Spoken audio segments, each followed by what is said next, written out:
Le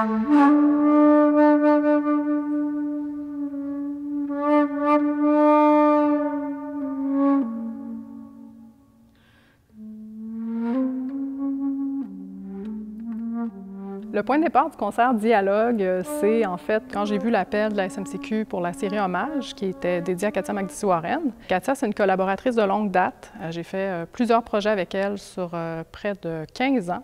Donc, je me suis dit, pourquoi pas réunir dans un même programme un résumé des œuvres que j'ai travaillées avec elle. Alors, c'est l'idée de départ de ce concert. Il y a plusieurs niveaux de dialogue dans ce concert-là. Il y a bien sûr le dialogue interculturel, si on veut, dans la musique de Katia, qui est là.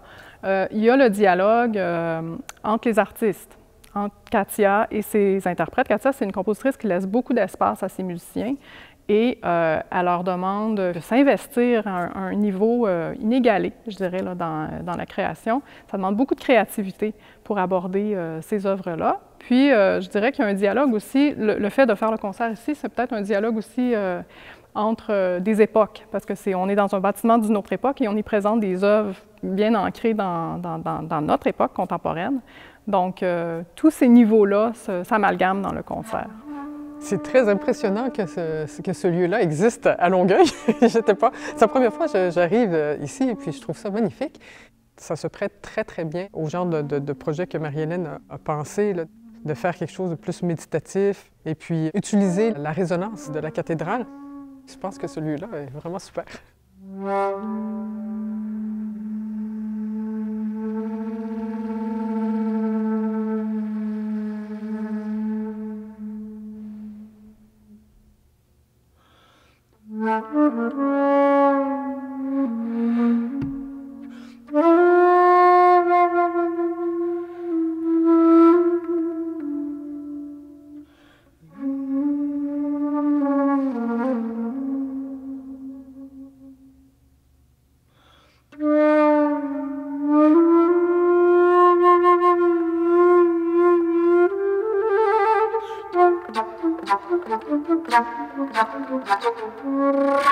Katia pratique vraiment de manière très personnelle une hybridation d'influences occidentales et moyen-orientales et ça transparaît aussi dans son écriture pour la flûte qui est beaucoup influencée des sonorités du naï.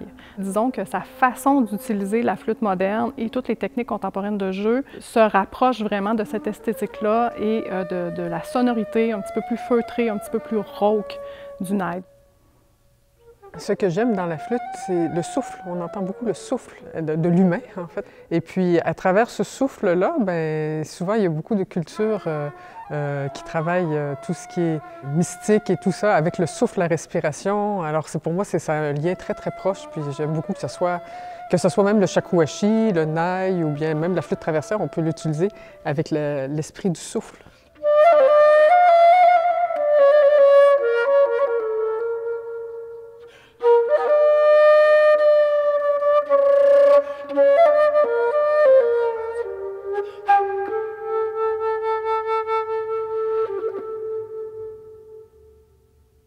Pour moi, il n'y a rien qui remplace un concert live. Puis ça, si on peut être ensemble, quand bien même qu'on soit 25, ça met une autre dimension. Ça devient comme une célébration, à quelque part, une célébration de rencontre, que ce soit comme des parties, tout ça, mais à un autre niveau. Là, c'est pour la musique, puis l'écoute, puis on écoute tout le monde ensemble, fait que ça crée une belle énergie. Alors, je vais être très contente de revoir des gens en vrai.